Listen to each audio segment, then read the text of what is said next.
تو ہمارے درمیان نہیں، سب کو یاد کرتے ہوئے ایک مرتبہ سورہ فاتحہ۔ بسم اللہ الرحمن الرحیم، الحمد للہ رب العالمین، الرحمن الرحیم،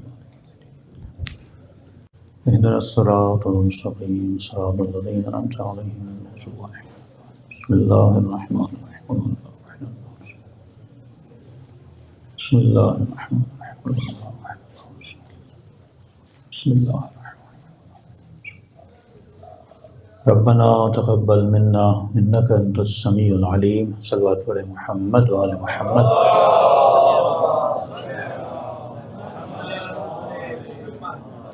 بسم اللہ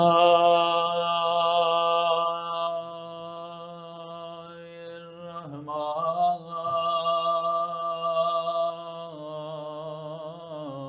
الرحیم،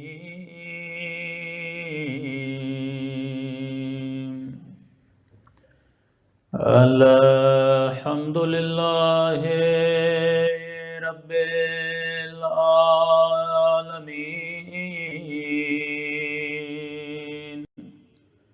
الحمد للہ کما هو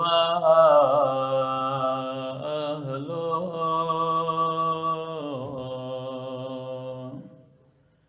الصلاة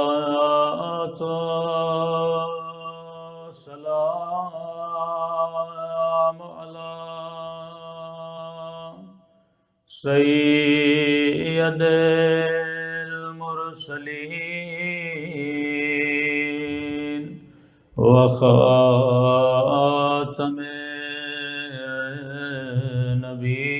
النبیین ابی القاسم محمد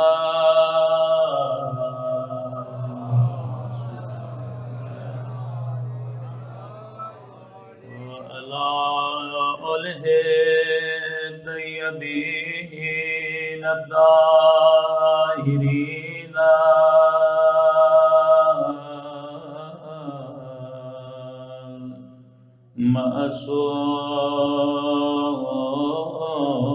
معصومین۔ سب مل کے دعا امام سما۔ اللہم کل ولیکا حجت بن الحسن صلواتک علیہ وعلی آبائہ فی هذه الساعة وفي كل وليا وحافظا وقائدا وناصرا ودليلا وعينا حتى تسكنه أرضك طوعا وتمتعه فيها برحمتك يا أرحم الراحمين۔ صلوات پڑھیں محمد۔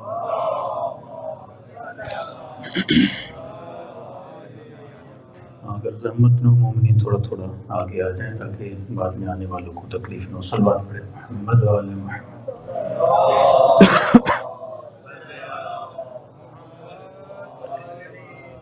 بسم اللہ الرحمن الرحیم، رب اشرح لی صدری ویسر لی امری واحلل عقدۃ من لسانی یفقهوا قولی، اما بعد فقد قال سبحانہ وتعالی فی محکم کتابہ بسم اللہ الرحمن الرحیم، قل لا اسألکم علیہ اجرا الا المودۃ فی القربہ۔ صلوات پڑھیں محمد و آل محمد۔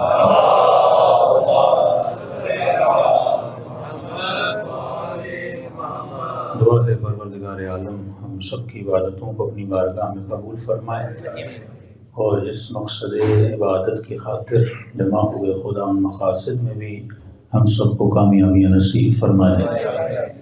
مسلسل جو لوگ مجلس میں آ رہے ہیں ہم ایک ہی عنوان پہ گفتگو کر رہے ہیں محبت اور مودت اہل بیت علیہ الصلوۃ والسلام کہ انسان زندگی میں جو بھی کرتا ہے وہ محبت کی وجہ سے کرتا ہے۔ ہم اور ہماری حرکات اور ہمارے سکنات اور ہمارے ایکشنز محبت کے ارد گرد گھومتے ہیں۔ اب کسی انسان کو آپ دیکھتے ہیں کہ وہ دن رات مسجد میں ہے، اور کوئی ایسا انسان بھی آپ کو نظر آتا ہے جو دن رات شراب خانے میں ہے، تو کیونکہ اس کے دل میں نشے کی محبت ہے، وہ نشے کے پیچھے ہے، اور اس کے دل میں کیونکہ خدا کی محبت ہے، یہ مسجد کے پاس ہے کہ ایک رات میں علی بن ابی طالب 1000 رکعت نماز پڑھ رہے ہیں، تو اگر مولا کو خدا کی محبت نہ ہوتی تو 1000 رکعت علی نمازیں بھی نہ پڑھتے۔ ایک مومن وہ ہے جو دن میں 17 رکعت نماز پڑھتا ہے، لیکن ایک وہ ہے جو دن میں 51 رکعت نماز پڑھتا ہے۔ ایک وہ ہے جو شاید پورے عشرے میں 3 دن مولا کی مجلس میں آئے، لیکن ایک وہ ہے جو صرف لفظ مجلس حسین سنتا ہے اور پہنچ جاتا ہے۔ تو یہ لیول آف محبت ہے کہ جس چیز سے جتنی زیادہ محبت ہوتی ہے، اب وہاں پہ اپنا اتنا وقت، اپنی انرجی اس میں لگاتے ہیں۔ کچھ لوگ ایسے ہیں جو کہتے ہیں اگر ہم ہفتے میں 20 گھنٹے کام کریں تو انف ہے، کیونکہ جتنا پیسہ ملتا ہے ہماری زندگی کے گزارنے کے لیے کافی ہے۔ اور کچھ لوگ وہ ہیں جو کہتے ہیں نہیں، نیند بھی 8 گھنٹے نہیں 4 گھنٹے، اور یہ ایکسٹرا جو 4 گھنٹے ہیں یہ بھی ہمیں کیا کرنا ہے، کمانا ہے۔ تو جس چیز سے جتنی زیادہ محبت ہے اس چیز کے ہم اتنا پیچھے لگ جاتے ہیں۔ اب سوال یہ ہے، اہل بیت کا کام اور انبیاء کا کام یہ تھا، کیونکہ محبت ایک برا جذبہ نہیں ہے، محبت ایک پاک ترین جذبہ ہے۔ جتنے بھی جذبات خدا نے آپ کو دیے ہیں وہ جذبات برے نہیں ہیں۔ شہوت بری چیز نہیں ہے، مال بری چیز نہیں ہے، دنیا بری چیز نہیں ہے۔ اگر یہ ساری چیزیں بری ہوتی ہیں تو خدا کبھی انسان کو دیتا ہی نہ۔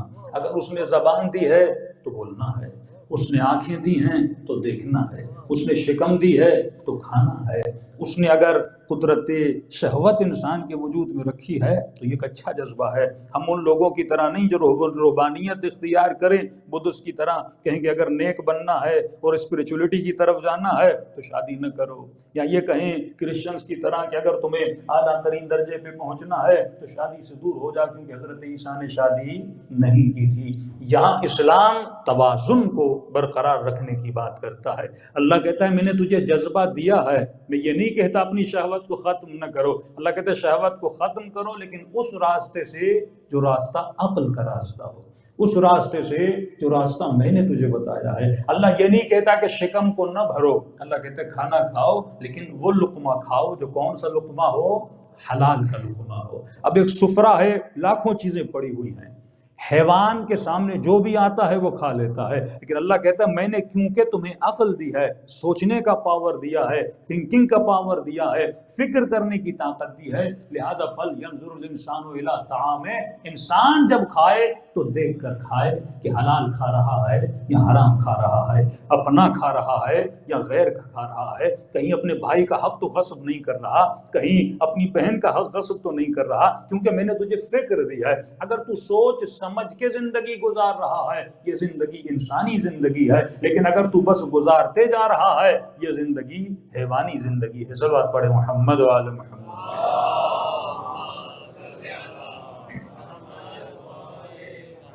تو سب سے پہلے انسان کو یہ سوچنا چاہیے کہیں میں کسی غلط محبت میں گرفتار تو نہیں ہوں۔ اور آج تو میں نے کہا ائمۃ الکفر، کچھ ایسے امام ہیں جو امامان کفر ہیں، اور کچھ ایسے امام ہیں جو امامان ہدایت ہیں۔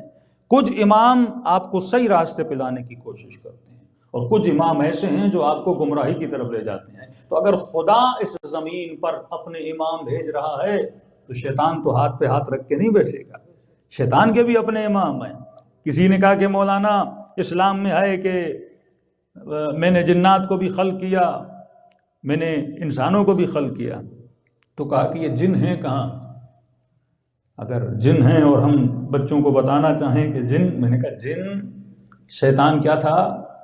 جن تھا، کان من الجن۔ اور ہمارے یہاں تو کہتے ہیں کہ اگر کسی بندے کی طبیعت خراب ہو جائے اور اس میں دورہ پڑ جائے تو کہتے ہیں اس میں جن آ گیا ہے۔ تو بھائی تو اس میں جن نہیں، اگر جن دیکھنا ہے تو ٹرمپ کے اندر دیکھو، میں سیریس بات کر رہا ہوں، مذاق نہیں کر رہا۔ جن اگر دیکھنا ہے تو شمر کے اندر دیکھو، جن اگر دیکھنا ہے تو یزید کے اندر دیکھو۔ یہ لوگ جو لوگوں کو گمراہی کی طرف لے کر جاتے ہیں، ان کے وجود میں شیطان حلول کر جاتا ہے کہ معصوم فرماتے ہیں یہ تمہاری وجود میں اس طرح داخل ہو جاتا ہے جس طرح تمہاری رگوں میں خون دوڑتا ہے۔ جن کا کام کیا ہے؟ یوسوس فی صدور الناس، یہ تمہارے سینوں میں وسوسہ یہ وسوسہ کون کر رہا ہے؟ جن مطلب کیا؟ شیطان آپ کے سینے میں کیا کر رہا ہے؟ وسوسہ کر رہا ہے۔ اگر کسی انسان کے وجود پہ کمپلیٹلی شہوت کا غلبہ ہے، ہوس ہوا وہ ہوس ہے نفس کا غلبہ، اس کا مطلب تمہارے اوپر جن کا غلبہ ہے۔ ضروری نہیں کہ انسان کو دورہ آ جائے۔ جو انسان پوری زندگی شہوانیت اور پوری زندگی ہوا و ہوس نفس میں گزار رہا ہے، اس کا مطلب اس کی زندگی کا امام شیطان بن چکا ہے، نہ کہ اس کی زندگی کا امام علی ابن ابی طالب ہے۔ امام کا کام کیا ہے؟ امام کا کام یہ ہے، امام حق کا کام یہ ہے کہ تجھے تمہارے دل میں حقیقی محبت کو ڈالے، اور شیطان بس اتنا کرتا ہے، وہ آپ کے دل میں غلط محبت ڈال دیتا ہے۔ قبلے کا مطلب کیا ہے؟ کہ سارے مسلمانوں کا قبلہ، فلسفہ نماز کو آپ سمجھیے، آپ ڈیلی نماز تو پڑھتے ہیں، لیکن اگر فلسفہ نماز ہی مجھے سمجھ میں نہ آئے تو نماز کا مطلب نہیں ہے۔ دیکھیے فَأَيْنَمَا تُوَلُّوا فَثَمَّ وَجْهُ اللَّهِ، جہاں بھی دیکھو وہاں پہ اللہ کا چہرہ ہے۔ لیکن یہ کیوں ہے کہ جب بندہ نماز پڑھے تو وہ قبلے کی طرف پڑھے؟ ایک سنگل ڈائریکشن کیوں ہے؟ پہلے تو فرمایا نظم کے لیے، کیونکہ اگر یہ امام بارگاہ ہے، ایک بندہ ادھر پڑھ رہا ہے، ایک بندہ ادھر پڑھ رہا ہے، ایک بندہ ادھر پڑھ رہا ہے، اللہ تو ہر جگہ ہے، لیکن نظم بکھر جائے گا۔ ایک نظم کو قائم کرنے کے لیے ڈائریکشن دی، لیکن فرمایا یہ ڈائریکشن کیوں تھی؟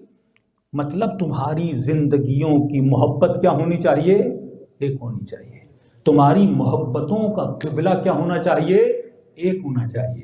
اگر میری زندگی میں ڈیفرنٹ محبتیں آ گئی، قبلہ ایک ہونا چاہیے، سمت ایک ہونی چاہیے، ڈائریکشن ایک ہونی چاہیے۔ اب یہاں بیٹے کی محبت، یہاں بیوی کی محبت، یہاں مولا علی کی محبت، اب بندہ کرے تو کیا کرے؟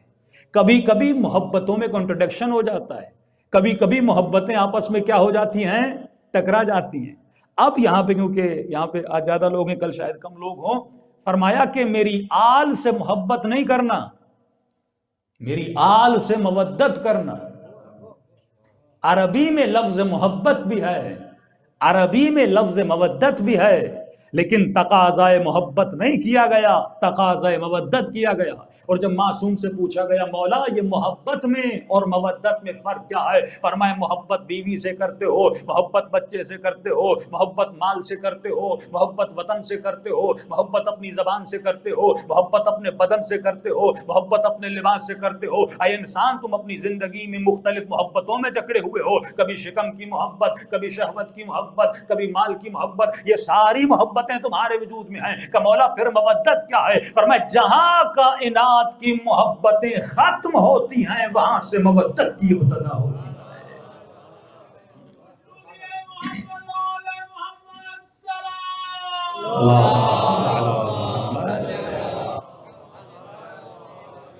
سمجھانے کے لیے، یعنی جہاں پہ یہ ساری محبتیں ختم ہو جائیں۔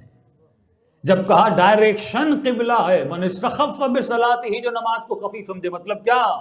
کہ جب حکم پروردگار عالم آئے، جب بولا جائے حی علی الصلاۃ، حی علی الفلاح، حی علی الصلاۃ، نماز کی طرف آؤ، حی علی الفلاح، کامیابی کی طرف آؤ، حی علی خیر العمل، اس کام اور اس ایکٹیویٹی کی طرف آؤ جو تمام تر ایکٹیویٹی سے کیا ہے؟ افضل ہے۔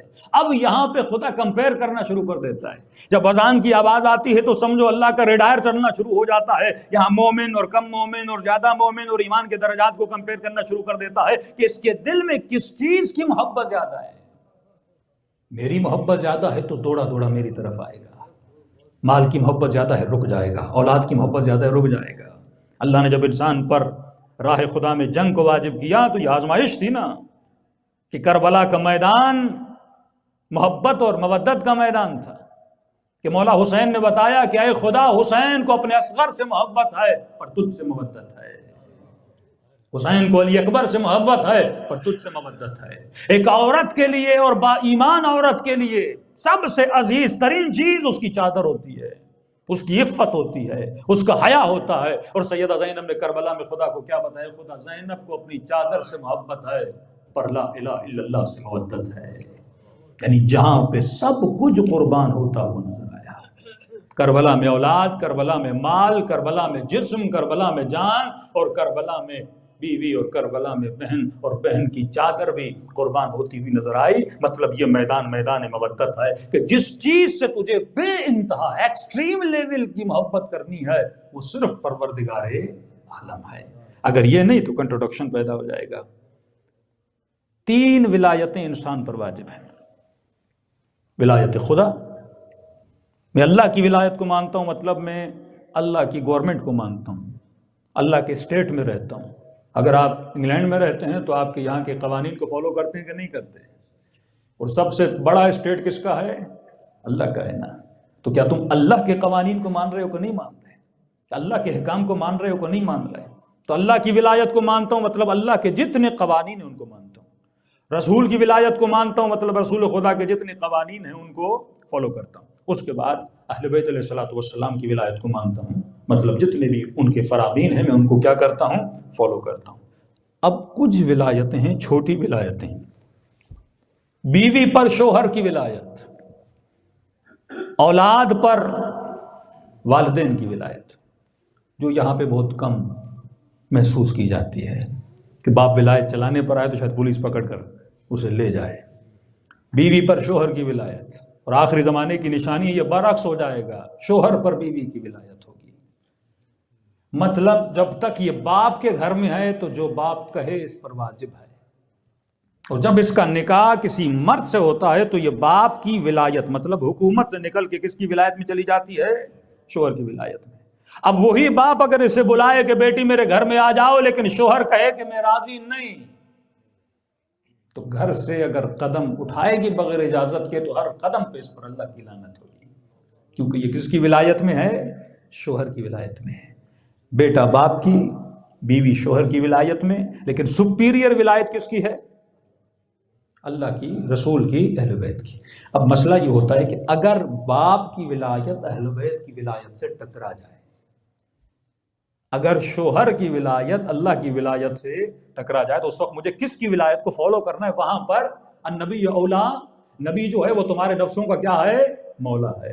وہاں پہ کس کی سننی ہے؟ نبی کی سننی ہے، یا علی کی سننی ہے، یا اللہ کی سننی ہے؟ مثلا کئی خواتین میسج کرتی ہیں کہ مولانا میرا شوہر کافی ماڈرن ہے اور کافی ہماری شادیوں کے فنکشنز ہوتے ہیں، مکس گیدرنگ ہوتی ہے، تو وہ مجھے کہتا ہے کہ وہاں پہ چلو، لیکن کیونکہ میں دیندار ہوں، با حجاب ہوں، لیکن وہ مجھ سے ڈیمانڈ کرتا ہے کہ مجھے پسند نہیں کہ تم سر پہ دوپٹہ ڈالو، جس طرح فیملیز میں دوسرے لوگ آ رہے ہیں اسی طرح آؤ۔ تو ایک طرف اسلام کہتا ہے شوہر کی مانو، دوسری طرف خدا کہتا ہے کہ سر پہ حجاب کرو، تو میں کس کی مانوں؟ تو فرمایا جہاں ولایت ٹکرا جائے اس وقت شوہر کی نہیں سننی، اہل بیت علیہ الصلوۃ والسلام کی سننی۔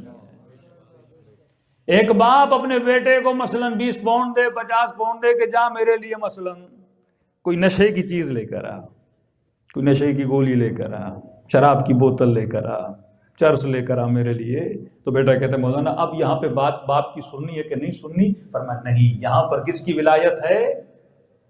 اللہ کی ولایت ہے، اہل بیت کی ولایت ہے، جو ولایت سب سے سپیریئر ولایت ہے۔ تو اطاعت اگر کسی کی ہم کرتے ہیں تب تک کرتے ہیں جب تک وہ خدا کی اطاعت سے ٹکراتی نہیں ہے۔ اطاعت ہم تب تک کرتے ہیں جب وہ اطاعت مولا علی کی اطاعت سے ٹکراتی نہیں۔ ایران کے بہت بڑے آیت اللہ العظمی انصاری،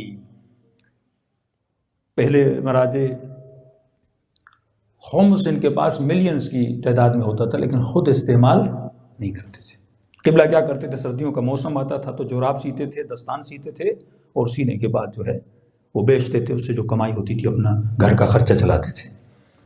تو اب مجتہد کی بیوی کہنے لگی رشتہ داروں کی شادی ہے اور لہٰذا مجھے کچھ کنگن ونگن لے کر دیں سونے کے یا کچھ۔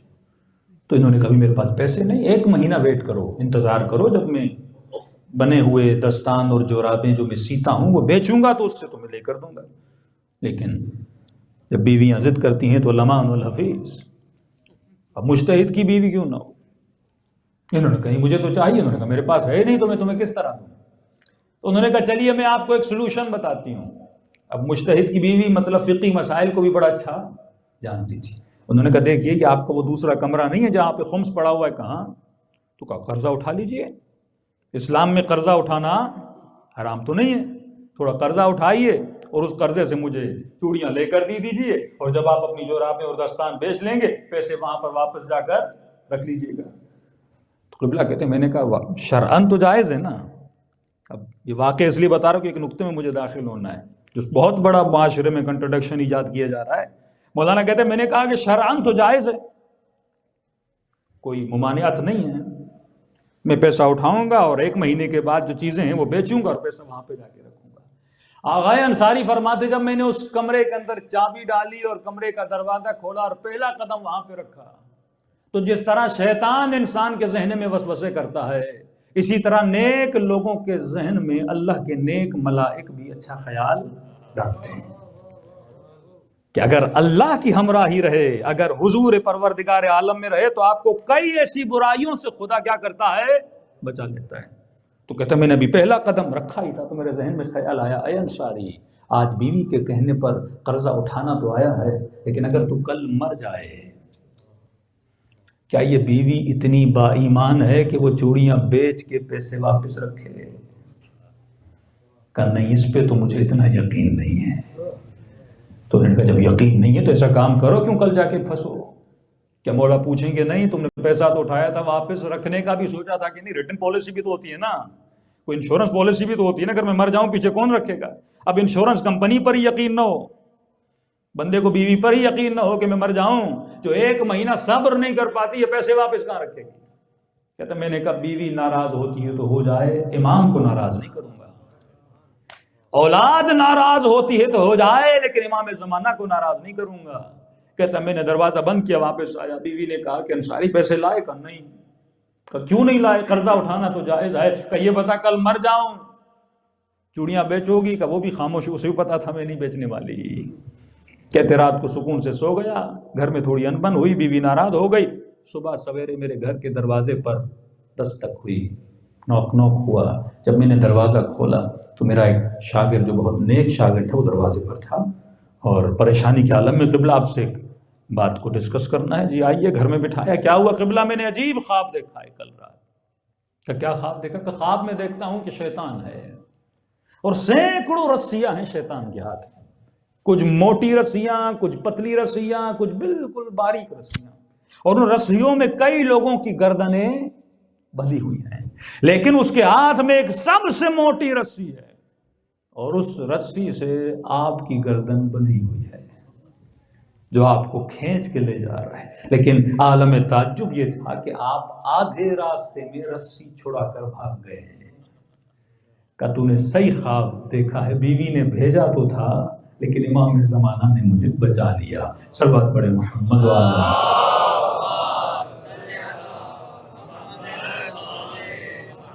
وعجل فرجہم۔ آج ہمارے جتنے بھی اسلامک سینٹرز ہیں، وہ یورپ ہو یا ویسٹ ہو یا افریقہ ہو، ایک سب سے بڑا ایشو جو نوجوان نسل میں ایجاد ہو رہا ہے وہ یہ ہے کہ ہم فرق اخلاق اور فقہ کو بیان نہیں کر پا رہے ہیں۔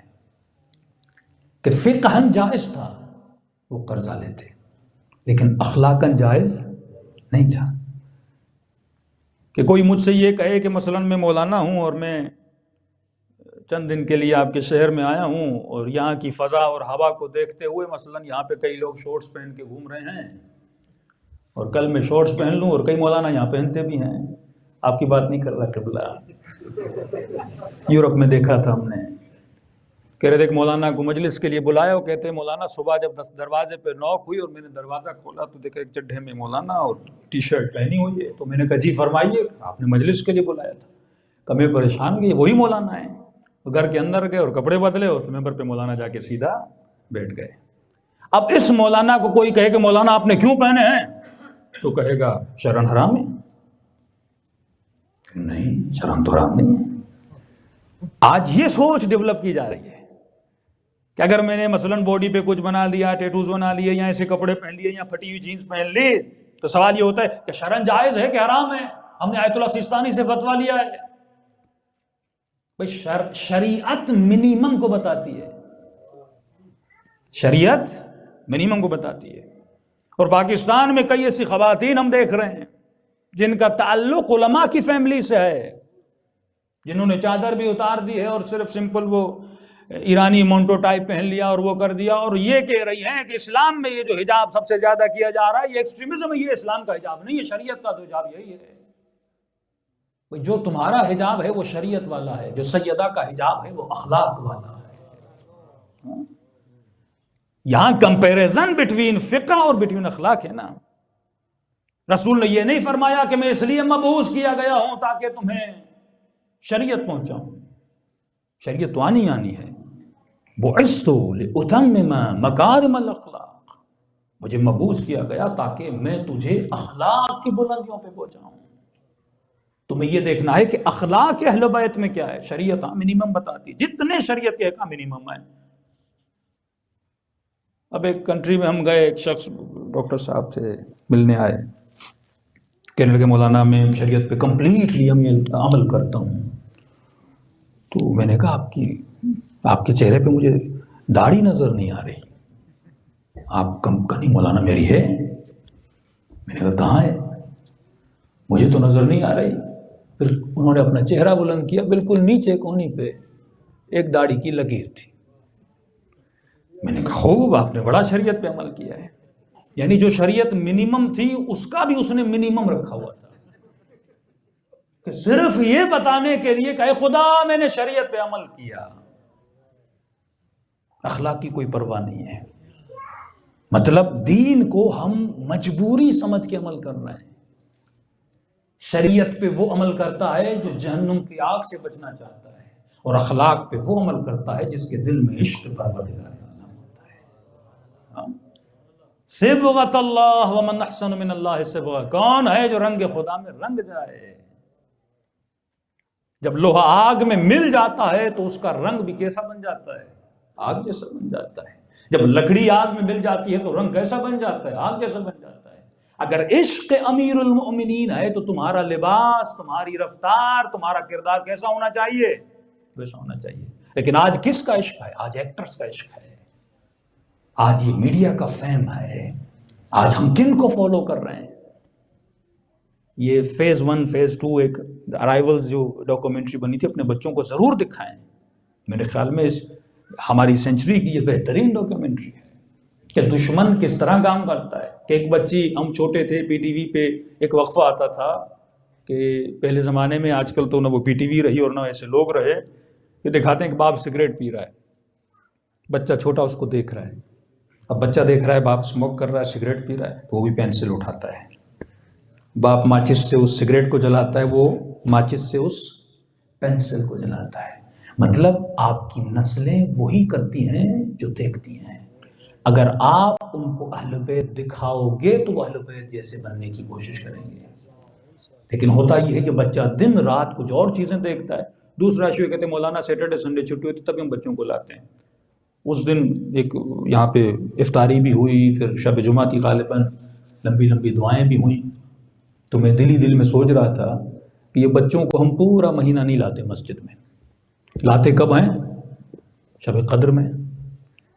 تو ملتا ہے ایک شخص نے کبھی نماز پڑھی نہیں تھی اور اسے مسجد میں لے گئے، تو مولوی صاحب نے، پہلا بندہ جس نے کبھی نماز پڑھی نہیں، یہ بھی ہے نا کہ ہم ایجوکیٹ کس طرح لوگوں کو۔ ایک بندہ جس کی نماز سے رغبت ہی نہیں ہے، پورا مہینہ پورا سال وہ بچہ اس مسجد میں کم آتا ہے، اور اس ہمیں مہینے کے چند راتوں میں اس بیچارے کو مسجد میں لاتے ہیں۔ اس کا بھی حال یہی تھا کہ کبھی اس نے نماز پڑھی نہیں تھی اور اسے آ کر مسجد میں لا کے کھڑا کر دیا، اور غالباً کوئی اہل سنت کی تراویحوں کی راتیں تھیں، تو پیش امام نے سورہ بقرہ پڑھنا شروع کر دی۔ اب جس نے کبھی نماز پڑھی نہیں اور 3-3.5 جز کا سورہ، لمبا سورہ قرآن کا سورہ بقرہ مطلب بھینس یا کاؤ بولتے ہیں، اس نے وہ سورہ پڑھنا شروع کر دیا۔ بندہ بڑا تھکا، کہ ایک بار مسجد میں آئے تو میں پھنس گیا ان کے بیچ میں۔ تو اس مولوی صاحب کو بولا یہ بندہ نیا ہے، اگلی بار جب آئے تو آپ تھوڑا چھوٹا سورہ پڑھیے گا۔ اگلے دن جب آئے تو اس نے سورہ فیل پڑھا۔ بقرہ کسے بولتے ہیں؟ بھینس کو۔ فیل کسے بولتے ہیں؟ ہاتھی، ایلیفنٹ کو بولتے ہیں۔ اب اس نے کہا کل بقرہ پڑھا تھا اتنا بڑا تھا، فیل تو اس سے بڑا ہے۔ تو وہ آدھی نماز چھوڑ کے بھاگ گیا۔ ہوتا یہی ہے کہ پورے مہینے ہم بچوں کو نہیں لاتے اور ان راتوں میں لاتے ہیں جو شبائے قدر ہیں۔ اب اعمال کرا کے اس کے بجائے کہ اس کو محبت ہو جائے، وہ کہتا اگلی بار میں کبھی مسجد میں جاؤں گا نہیں. تو تھوڑا تھوڑا کر کے اپنے بچوں کو عادت دلایا کریں دین کی رغبت، دین کی محنت اور دین کی محبت. وہ طریقہ جو اہل بیت نے اپنایا وہ طریقے میں اپنانے چاہیے. صلوات پڑھیں محمد و آل محمد.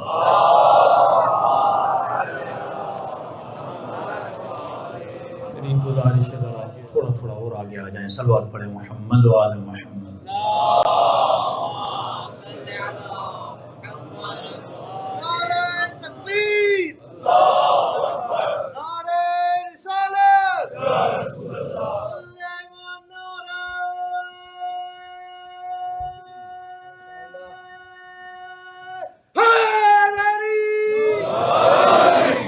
صلوات پڑھیں محمد و آل محمد.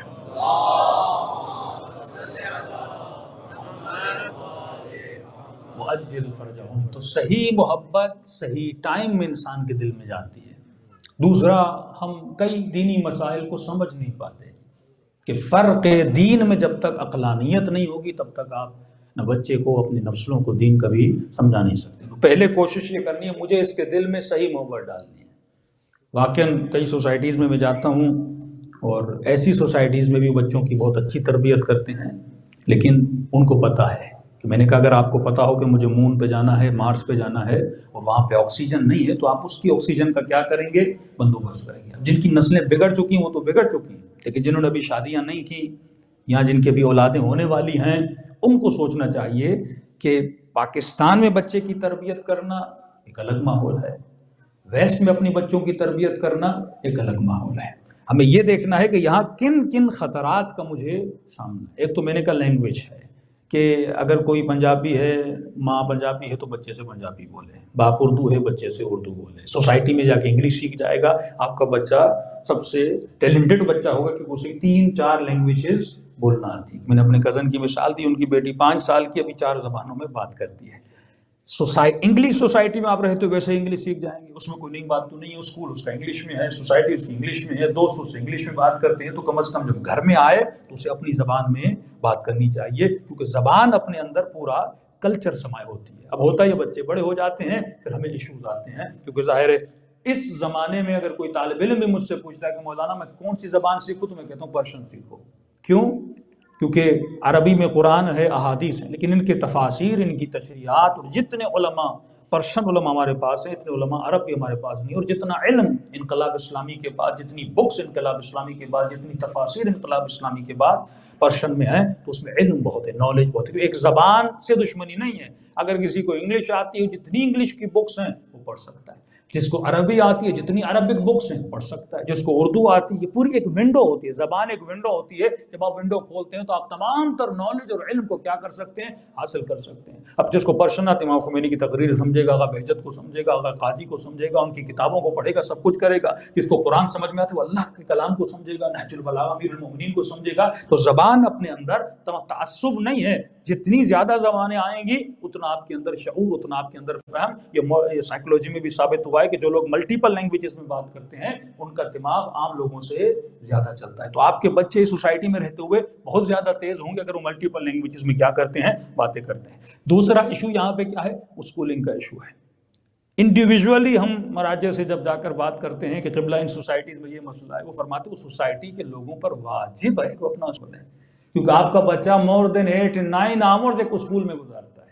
اور یہ نہیں کہ ہم صرف، میں نے کہا تھا سلیبس اسلامی بنا دیں. سب سے زیادہ جو ہمیں محنت کرنی ہے ٹیچر پہ کرنی ہے. پاکستان میں ہمارے کئی لوگوں نے اسکولز کھولے لیکن وہ ناکام ہوئے. سلیبس اسلامی تھا لیکن ٹیچر میں تمیز نہیں تھی. اصل ٹیچر ہے، اگر ٹیچر صادق ہے تو بچہ بھی کیا بن جاتا ہے؟ سچا بن جاتا ہے. اگر ٹیچر اچھا ہے تو بچہ، بھائی بیٹا یزید کا ہے لیکن حامی حسین کا ہے، فرق ہے نا. ہارون کا بیٹا ہے، نام قاسم ہے، جس کا جنازہ میرے مولا اور آقا پڑھانے آتے ہیں. دشمن کی نسلیں ہیں لیکن آپ دیکھتے ہیں کیوں سدھر گئے؟ کیونکہ ان کو اللہ نے کیا عطا کیا تھا؟ اچھا ٹیچر عطا کیا تھا. تو بہترین سب سے پہلے یہ دیکھنا ہے کہ میں اپنے بچے کو 8 گھنٹے کس کے حوالے کر رہا ہوں. وہ باپ سے زیادہ اپنے ٹیچر سے محبت کرتا ہے کیونکہ سب سے زیادہ اس کا وقت کس کے پاس گزرتا ہے؟ ٹیچر کے پاس. کیوں فرمایا کہ علماء کی محفل میں رہو؟ کیوں؟ ایک اچھے عالم کی محفل میں رہو گے دین سیکھو گے. بھائی یہ بلب جل رہا ہے نا، آپ جتنا بلب کے قریب ہوں گے اتنی روشنی آپ کے پاس ہوگی، جتنا آپ روشنی سے دور ہوتے جائیں گے اتنا آپ ظلمتوں میں اندھیروں میں چلے جائیں گے. اور علم نور، علم کیا ہے؟ نور ہے. جتنا علم کی محفل میں رہو گے اتنا وجود کیا ہوتا رہے گا؟ نورانی رہے گا. اگر آزمانا ہے 6 دن کربلا چلے جاؤ، آزمانا ہے 10 دن مشہد الرضا چلے جاؤ، کہ جتنے دن آپ کربلا میں رہتے ہو اپنے اندر تبدیلی محسوس کرتے ہو، کیونکہ وہاں تنزل الملائکۃ والروح، وہاں محل نزول ملائکہ ہے. جہاں پہ اتنی نورانیت ہوتی ہے اس کا اثر ہمارے وجود پہ ہوتا ہے. اور اتنا اثر ہے کہ فرمایا اگر کوئی زیارت امام حسین کر کے واپس آتا ہے اس کے چہرے کو 3 دن تک دیکھنا عبادت ہے. لبیک یا حسین، لبیک یا حسین، لبیک یا حسین، نعرہ حیدری. کیوں؟ یہ تو وجود گنہگار ہے، اس کے چہرے کو 3 دن دیکھنا عبادت کیوں ہے؟ فرمایا کیونکہ یہ اپنا چہرہ حسین کی ذریعے سے مس کر کے آیا ہے، یہ اس عالم نور سے آیا ہے.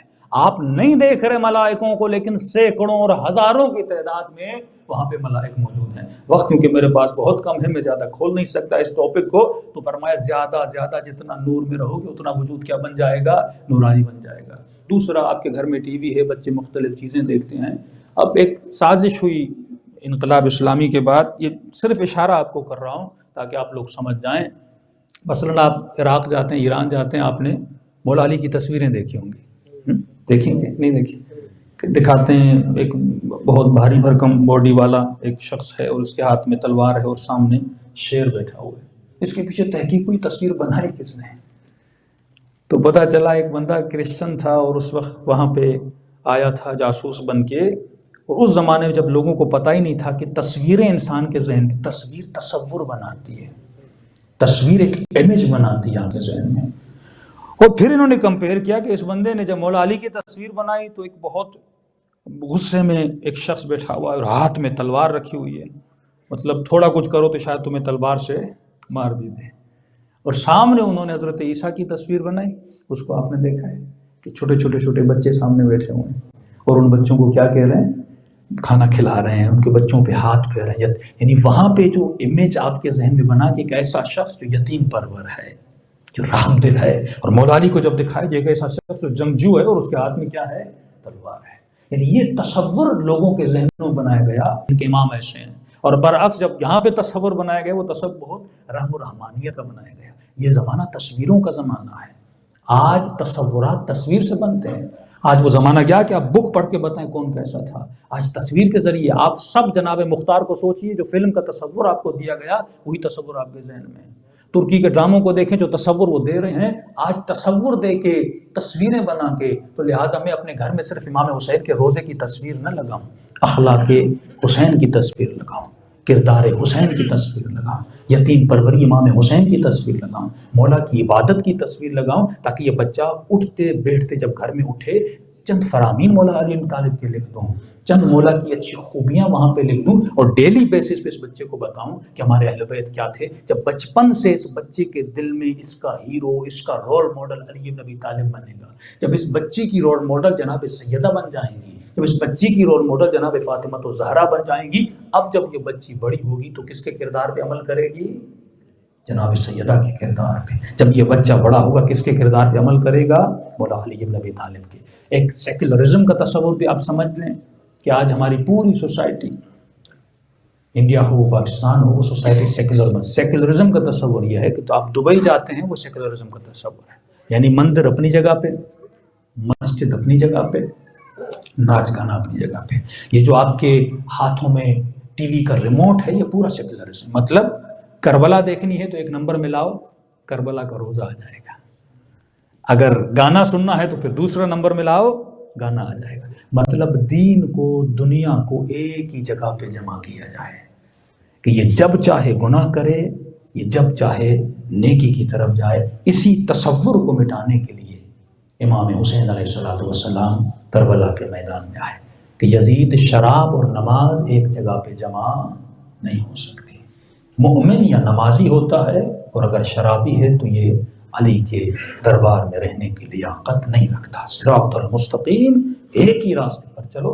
اگر ارادہ اس قدر تمہارا کٹھن ہے اور مضبوط ہے تو تب جا کے سلمان فارسی بننے کی صلاحیت رکھ سکتا ہے. صلوات پڑھے محمد و آل محمد.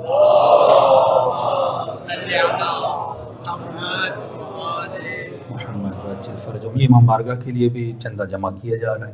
اور ایک انسیڈنٹ ہوا تھا آج سے کوئی 3-4 دن پہلے، آپ کو پتہ ہوگا، پاکستان میں 2 سے 3 گاؤں کمپلیٹلی ان کو آگ لگ چکی تھی.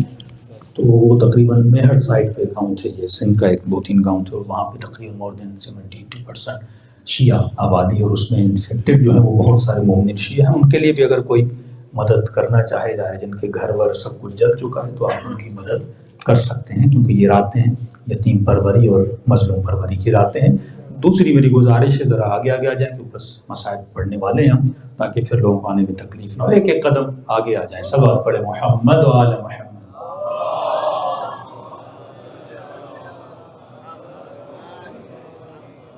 بار دیگر صلوات پڑھے محمد و آل محمد.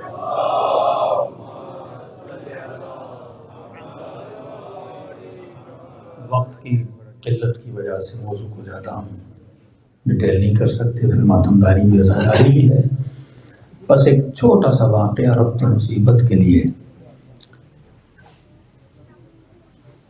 ایران میں ایک سیریز آتی ہے، اگر ہماری کوشش ہے اور انشاءاللہ پوری ٹرانسلیشن کی جائے، کہ لائف آفٹر لائف، زندگی کے بعد. اور خدا گواہ ہے، اگر آپ یہ 10 سیریز، ایک سیریز 1.5 گھنٹے کی ہے، اگر آپ 10 قسطیں اپنے بچے کو یا خود ہی دیکھ لیں تو آپ اتنے نیک بن جائیں گے کہ وہ 1000 مجلسوں سے زیادہ اثر رکھتی ہے. کیوں؟ کیونکہ اس میں ان لوگوں کے واقعات بتائے ہیں جنہوں نے موت کو دیکھا ہے. ایک بوڑھے کا واقعہ میرے سوشل میڈیا پہ واقعہ موجود ہے، ڈیٹیل نہیں ہے، 10-15 منٹ کا واقعہ ہے، کہ وہ مر جاتا ہے، کمپلیٹلی دیکھتا ہے اپنے بدن کو، پھر توسل کرتا ہے امام رضا سے، پھر وہ واپس پلٹتا ہے. آج میں نے کسی کا واقعہ سنا، اس کو امام رضا، امام زمانہ اور مولا حسین علیہ السلام، ایکسیڈنٹ شدید ہوا، کہتے میں نے اپنے بدن کو دیکھا اور میری ماں بہت رو رہی تھی، امام رضا سے توسل کر رہی تھی، امام زمانہ سے، میرا بھائی امام حسین سے، کہ اپنے، اس کا بھائی کہتا ہے میں اپنے انگلیوں پہ کھڑا ہو کے امام حسین کو کہہ رہا تھا میرے بھائی پلٹا دے. کہتا اس عالم میں اپنے باپ مرحوم ہو چکا تھا، اسے بھی دیکھ رہا تھا، اور نیچے اپنا جنازہ بھی دیکھ رہا تھا. خلاصہ یہ کہ امام رضا سے ہوا، امام نے کہا اللہ سے دعا کرتے ہیں. لیکن اتنے میں کہتا ہے کہ میرے اندر ایک غم سی فضا ہوئی، اور امام رضا نے کہا کہ مولا آ رہے ہیں. تو کہتا میں ادھر ادھر دیکھ رہا تھا، کون مولا آ رہے ہیں؟ تو میں نے دیکھا کچھ خواتین ہیں، کچھ بچے ہیں، ایک سبز لباس پہنا ہوا ہے اور کمر میں کالے رنگ کی شال کپڑا باندھا ہوا ہے، اور وہ جیسے میرے قریب آ رہے ہیں تو گویا میرے وجود پہ غم طاری ہوتا گیا، حزن طاری ہوتا گیا، اور ان چاہے میرا سر جھکتا گیا اور آواز آئی حسین ابن علی آئے ہیں. کہتا مولا میرے قریب نہیں آئے اور میرے باپ کے پاس گئے. کہا کیا ماجرا ہے، تمہارا بیٹا مجھے بار بار بلا رہا ہے. انہوں نے کہا مولا یہ واپس جانا چاہتا ہے، اس کی ماں بہت رو رہی ہے. کہ اتنے میں امام رضا نے دعا کے لیے ہاتھوں کو بلند کیا اور کہا کہ خدایا یہ اس کی ماں میری ظاہر ہے، میں اس کی ماں کو کیسے جواب دوں؟ کہ جب لفظ آیا نا اس کی ماں کو کیسے جواب دوں گا، مولا حسین کی حالت متغیر ہو گئی، کیونکہ خدا جانتا ہے اہل بیت جتنی اپنی ماں سے محبت کرتے تھے.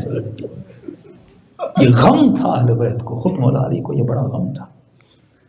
اتنے میں مولا حسین میرے قریب آئے. یہ شخص کہتا میں اب تک یہی دعا کر رہا تھا، پلٹ جاؤں واپس چلا جاؤں، لیکن اتنی جرت نہیں ہو رہی تھی امام حسین کو سر بلند کر کے مولا کو دیکھوں. کہتے مولا میرے قریب آئے، میں نے محسوس کیا کہ آقا حسین کھڑے ہیں. امام نے کہا جا ہم نے تجھے پلٹا دیا. کہا مولا نے یہ کہا اور میں نے اپنا سر بلند کیا. کہتا ایک جھلک جو میں نے امام حسین کو دیکھا نا، میں نے کہا خدا مجھے پلٹنا نہیں ہے، بس حسین کو دیکھتے رہنا ہے. کہتا ایسا عشق ان کے وجود میں ہے کہ بندہ ایک بار دیکھ لے وہ پھر واپس ہونے کی توقع نہیں کرتا. اب ہم کتنی محبت کرتے ہیں اور اہل بیت کتنی محبت کرتے ہیں، وقت نہیں ہے میں ڈیٹیل میں جاؤں. اسی واقعے میں شاید آپ کا رونا ہو جائے، اور 2 جملے میں مصیبت کے پڑھوں گا. یہ شخص کہتا ہے میں تجارت کی غرض سے کوفے سے باہر گیا.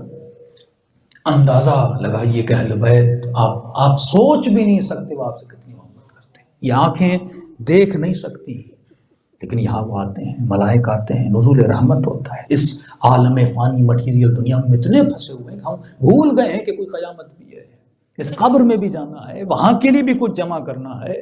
پوری توجہ ہماری یہاں پہ لگی ہوئی ہے. حضور اگر پیدا کرنا ہے تو خود کو متمسک رکھو اہل بیت علیہ السلام سے. یہ شخص کہتا ہے تجارت کی غرض سے گیا کوفے سے باہر، نقصان ہوا مجھے بزنس میں، سب کچھ گنوا کر نقصان کر کے واپس آیا. کہتے جب گیا تھا تو میری بیٹی نے کہا تھا کہ بابا یہ لانا وہ لانا، اب کچھ بچا نہیں تھا تو میں گھر کے دروازے پہ دستک دی، گھر کے اندر گیا، یہ سوچ کے گیا کہ بیٹی سو رہی ہوگی کہ بیٹیاں بابا کا بڑا انتظار کرتی ہیں. لیکن جب دروازہ کھولا تو دیکھا بیٹی اور بیوی گھر کے صحن میں بیٹھی. اب یہ تھا کہ بیٹی پوچھے گی بابا میرے لیے کچھ لایا کہ نہیں لایا، لیکن بیٹی نے یہ سوال نہیں کیا، دوڑی دوڑی آئی اور میرے سینے سے آ کر لپٹ گئی اور پہلا سوال یہ کیا کہ بابا کربلا نہیں گئے. میں نے بیوی سے تعجب سے پوچھا کربلا میں ایسا کیا ہے؟ کہ تجھے نہیں پتا؟ کہ نہیں، کہ پورے شہر میں اعلان ہوا ہے ایک باغی آیا ہے جو اسے مارے گا تلوار کے وزن کے برابر اسے سونے کے سکے دیے جائیں گے.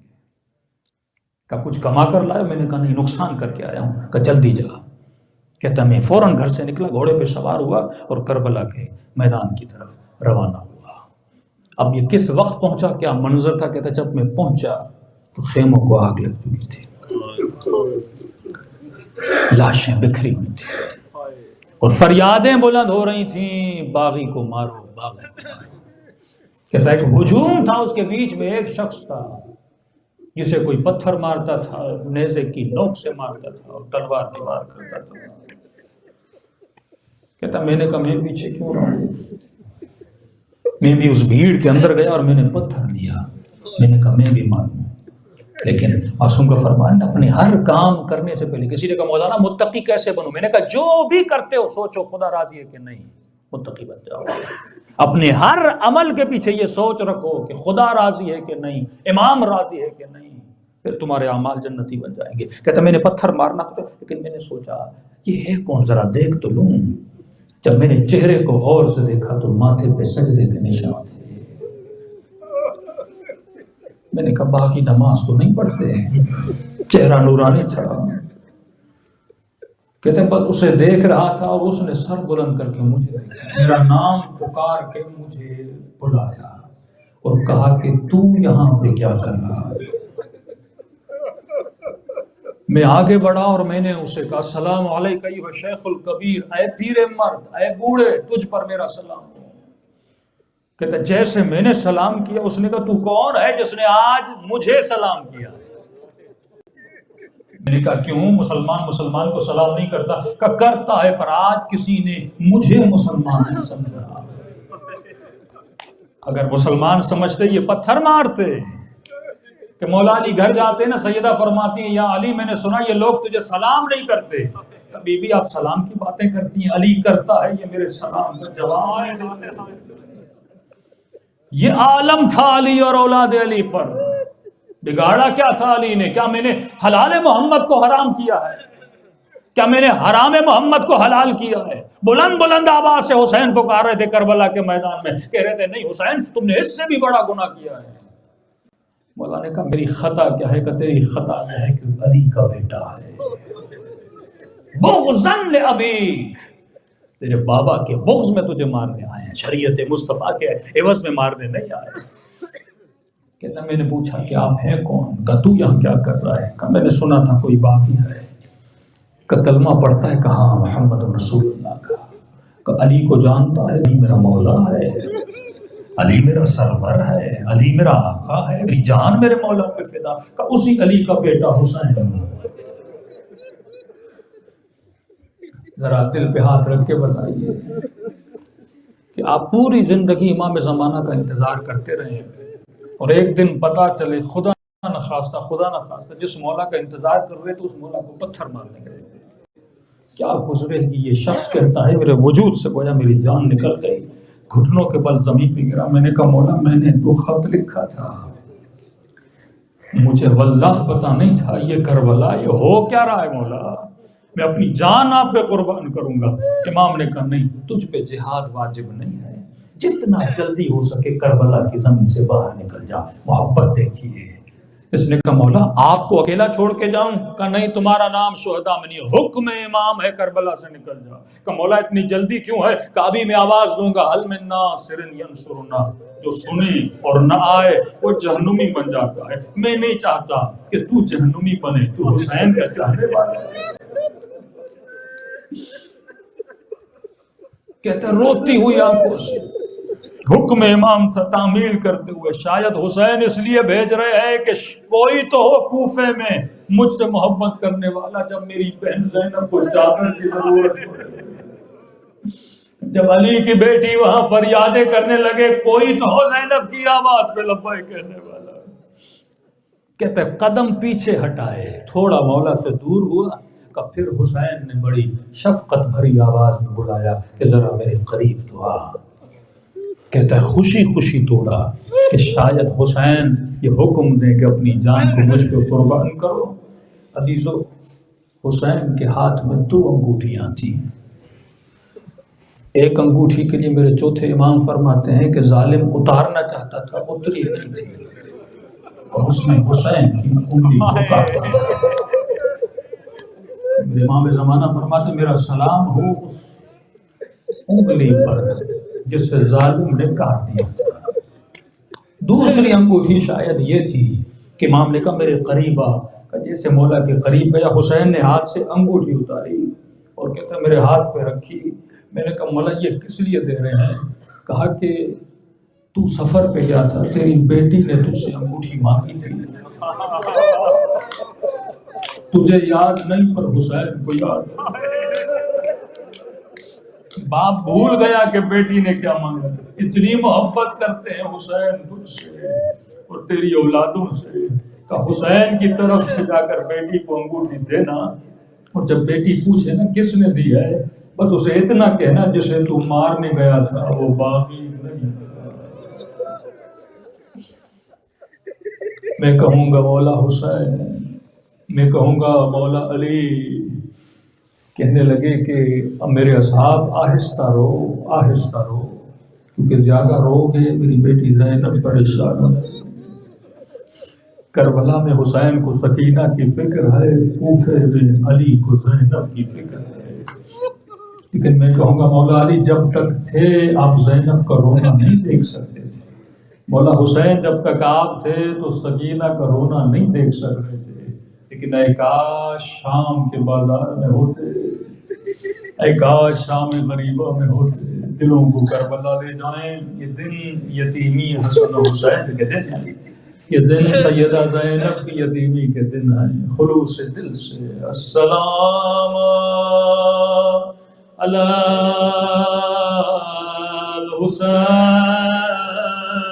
الحسین وعلی علی ابن الحسین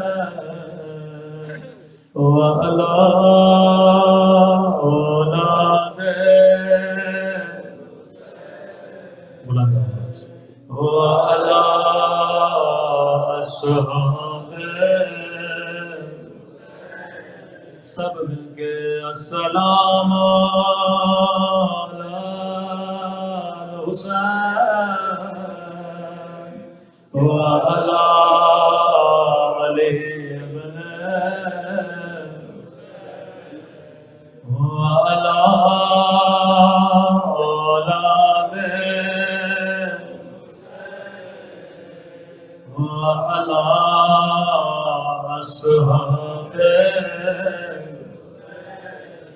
میرا سلام ہو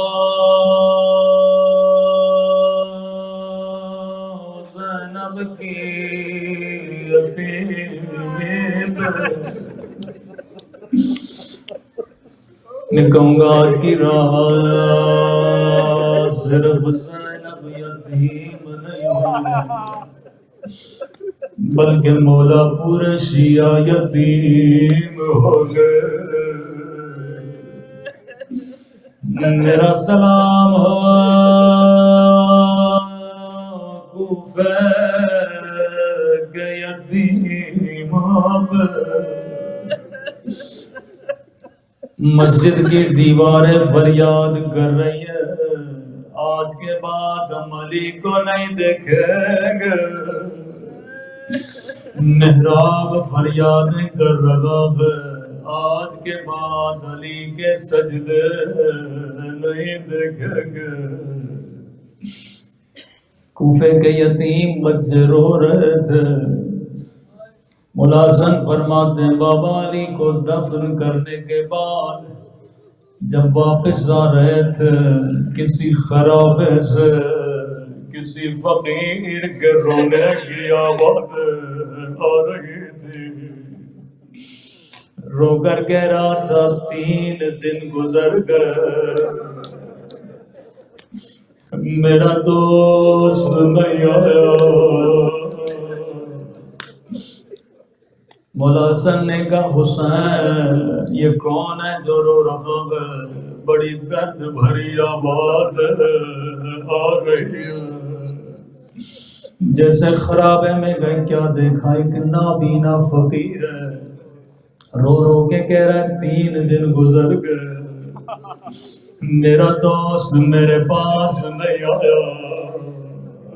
امام نے کہا کون تھا تیرا دوست؟ ہر روز آتا تھا، اپنے ہاتھوں سے مجھے کھانا کھلاتا تھا، جب میرے سر میں درد ہوتا تھا میرا سر اپنی گودی میں رکھتا تھا۔ میں قربان مولا لے تیری عظمت میں۔ امام نے کہا کیا کبھی تو نے اس کا نام نہیں پوچھا؟ جب جب پوچھتا تھا بتا تو کون ہے، کہتا تھا نام جان کے کیا کرو گے، میں تیرا دوست ہوں تو میرا دوست۔ امام حسن نے سینے پہ ہاتھ رکھا، رو کر کہنے لگے فقیر وہ میرا بابا لے تھا، اب بابا دنیا میں نہیں رہے۔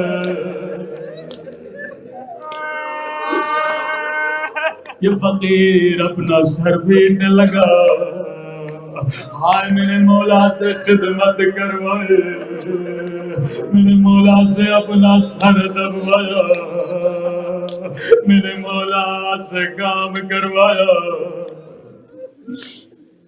رو کر کہتا حسن اگر زحمت نہ ہو مجھے علی کی قبر پہ لے کر چلو۔ مولا حسن بابا کی قبر پہ لے کر آئے، فقیر نے اپنا سر علی کی قبر پہ رکھا، رو کر کہنے لگا اے خدا اگر میرا دوست نہیں رہا تو میں بھی زندہ نہیں رہنا چاہتا۔ امام حسن نے اٹھانے کی کوشش کی، کہا انا للہ و انا الیہ راجعون۔ مولا علی ایک جملہ کہنا چاہوں گا، ایک نابینا فقیر ہے، ایک خرابے میں بیٹھا تھا، آپ نے اس کا سر اپنے سینے پہ رکھا، اے کاش شام کے خرابے میں جاتے، ایک 4 سالہ بچی ہے جو بابا کا انتظار کر رہی ہے، کبھی شمر کا دماد ہے، کبھی ظالم کا دادیار ہے۔